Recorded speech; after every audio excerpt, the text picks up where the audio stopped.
All right, welcome to our last unit here.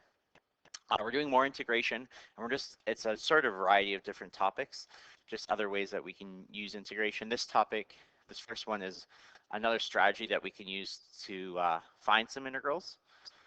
We did substitution in the last unit, and this is another one.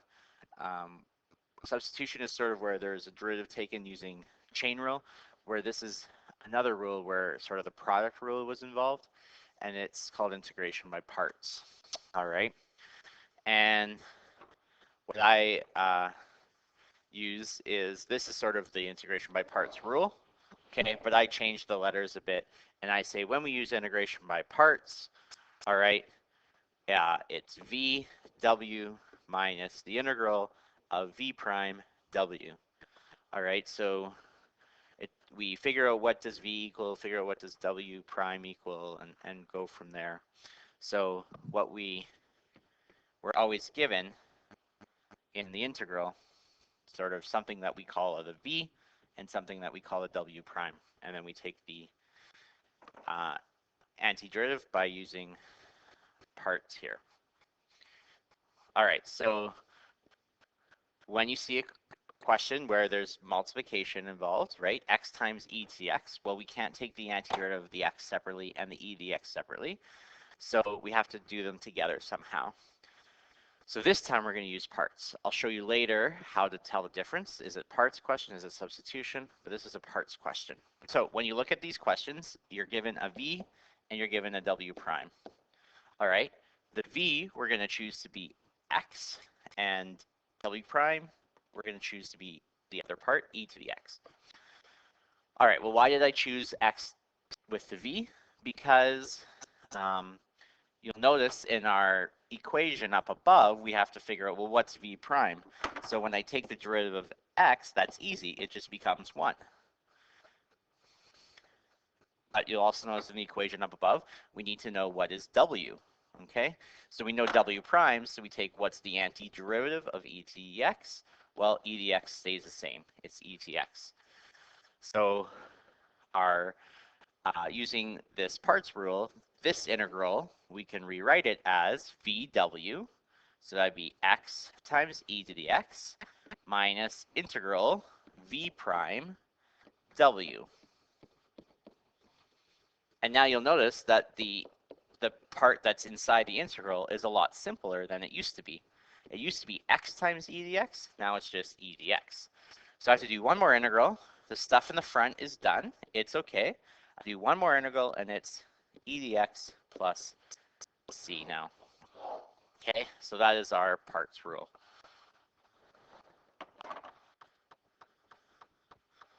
Okay, so this is just to say, what if we picked wrong? Okay, so what if at the very beginning, when you have your integral of x e to the x dx, and you have to choose something to be your v and something to be your w prime, right? Because that's what our rule says. It says you have v times w prime is equal to v w minus v prime w. So this is just saying, what if you choose wrong? So this time, what if we choose e to the x to be our v, w prime to be x? Then you'll notice that the equation is going to become more difficult, and what we want is more simple, right? We want it to be simpler. So when we go to figure out v prime, well, it's the same. The derivative of e to the x is still the x, but when you go to figure out w, the antiderivative will be x squared over 2. So when you go to plug this into your formula now, you go v times w minus v prime, integral v prime times w. And now you'll see that this integral, it's way more complicated than the original one was. Okay, so if you choose wrong your v and your w prime, you'll figure it out pretty quickly that you chose wrong. What you want to do is you want to choose your v to be something that gets simpler when you take its derivative, right? So that's why we chose x here, because when you take its derivative, then you get 1. So that's the key. What gets simpler when you take its derivative? All right. So let's try again. Okay, x times cos 3x. So we see multiplication there. All right, so we'll use parts. And so we have to choose, I'll write this out. So we have, this is the integral of VW prime equal to VW minus V prime W. Okay, so we start by choosing something to be V and the other thing to be W prime. So our V will be X because it will get simpler when we take its derivative, and W prime then is the other piece, cos 3x. Take the antiderivative of cos 3x, and it will become sine 3x over the derivative of the inside. All right, so we put this into our formula. So our formula says we go VW minus V prime W. So the V is X, and then, whoops, W is sine now. So it's X times sine 3x over 3 minus integral. V prime is 1, so I'm not going to put it in there, times W, which is sine 3x over 3. So the part in the front is done. We don't need to do anything with it. We just have to do one more antiderivative of sine 3x over 3. Oh, a negative sine 3x. That'll become positive cosine. Divide by the derivative of the inside again. So it's over 9. See? Nice and easy. You choose something to be your V and your W prime, and you go from there. All right. Okay, so x squared times ln x dx. So we choose our V and our W prime. All right, so I'm going to make the wrong choice here. So don't copy this down. I'll show you what happens when we make the wrong decision. So if we choose x squared to be V, I should put in V prime here and W. So that means ln x. So this is an easy mistake to make, right? You choose, oh, x squared, we know we can take the derivative of that easily. That's 2x. But the tricky part is this part. How do I take the antiderivative of ln x? We don't know that. We know the derivative of ln x, but we don't know the antiderivative of ln x. So we chose wrong. So let's go back and choose again. So this time, let's make v our ln x, because the derivative of that we know. And we'll make w prime x squared, because we can do the antiderivative of that. All right, so you have to play around with it sometimes, but you should be able to figure it out. All right, so there's our rule. So we go v, which is ln x, times w, which is x cubed over 3, minus integral of 1 over x times w, x cubed over 3. All right, so the piece in the front is done, so we can leave it as is. And let's simplify, so this becomes x squared. So we get minus, add 1 to the exponent, over 9 now. Because you divide by 3, there's already a 3 there, plus c.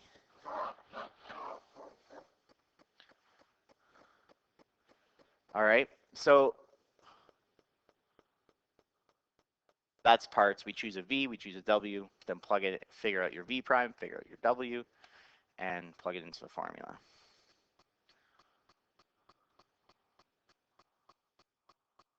All right, let me go back an example to this one.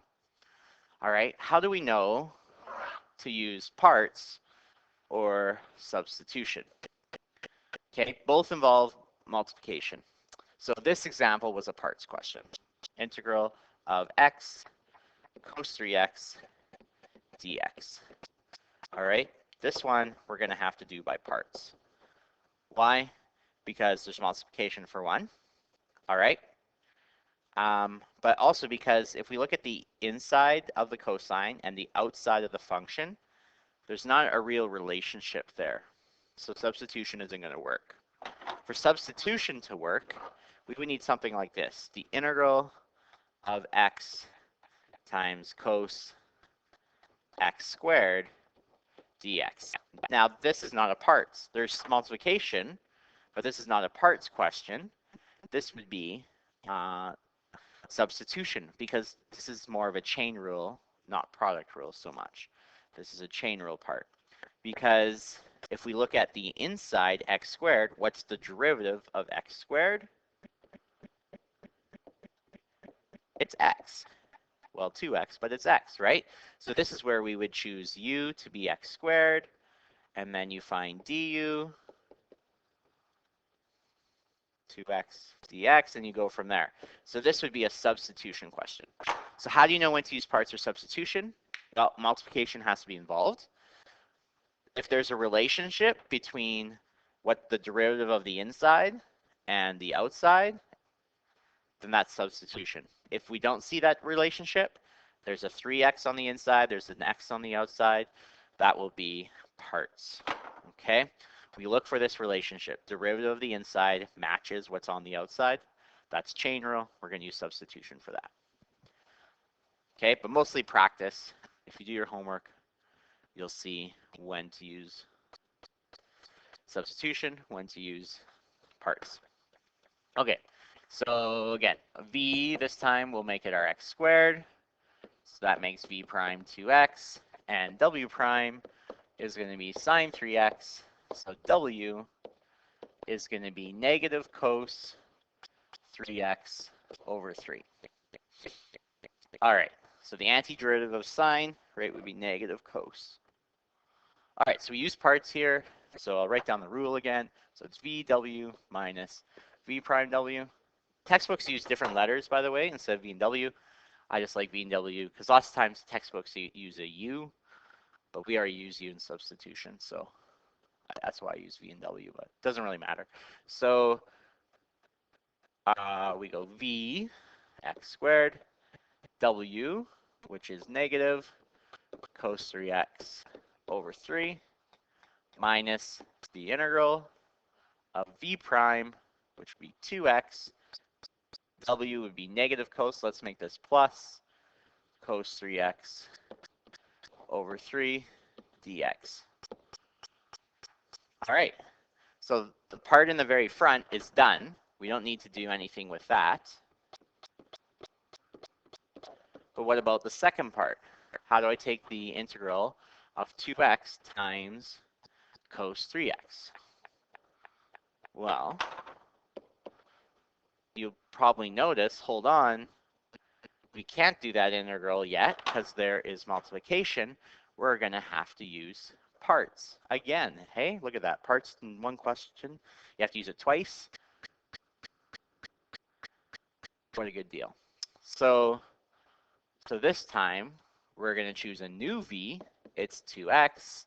A new v prime. It's 2. And we'll choose a new w prime, cos 3x over 3.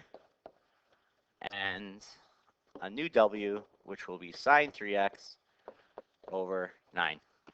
So now again, we plug in vw minus integral v prime w. So v will be 2x times sine 3x over 9 minus the integral of v prime w.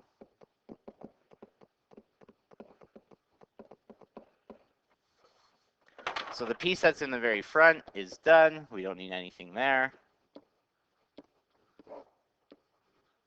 My first part in green, it's done. Don't need anything done there. But we do need to take one more antiderivative. So the antiderivative of negative sine, right? We got negative sine. Antiderivative of that would be positive cos. So this is going to become positive 2 cos 3x over 27.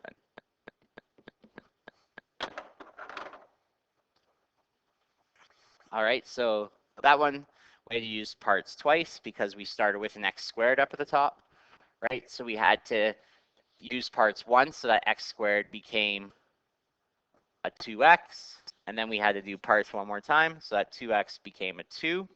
So that inside the integral, there was only the sine 3x, there weren't any other x's. So double parts there, what a good deal. All right, so we're gonna do one more example here. What if it is definite integral? Definite integral, not too difficult, same idea. So this time, what is the integral of ln x dx? Well, hold on, it doesn't really look like there's any multiplication there, right? It's just ln x.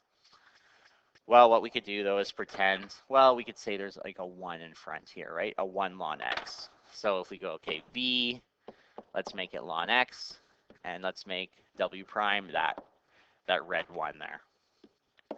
All right, so let's figure out our other pieces. V prime, 1 over x, and w would be the antiderivative of this red 1 would be x.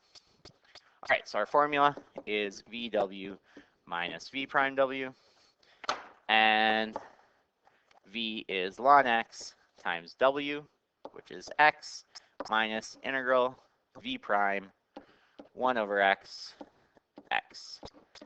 dx. So the piece in the front, all done. X ln x. Okay, but we should simplify this piece at the back here. So x and x cancel. So we just get the integral of 1 dx. So we get x ln x minus the antiderivative of 1 is x. Okay, but this is a definite integral, so don't forget about your boundaries. All right, and so I purposely left them out here, but we need to keep our boundaries with us. So 1e, 1e, right? So then at the very end, we don't go plus c, we write straight bracket 1e. And you have to plug the 1 and e into everything, not just the x at the end, into everything, okay? So we would get e ln e minus e, subtract, now plug in 1. 1 ln 1 minus 1. Okay, so e ln e, that becomes 1. Ln 1 becomes 0. So we're going to be left with e minus e plus 1. And so the answer here, what a nice simple answer, 1. Okay, so with definite integrals, don't forget about the boundaries.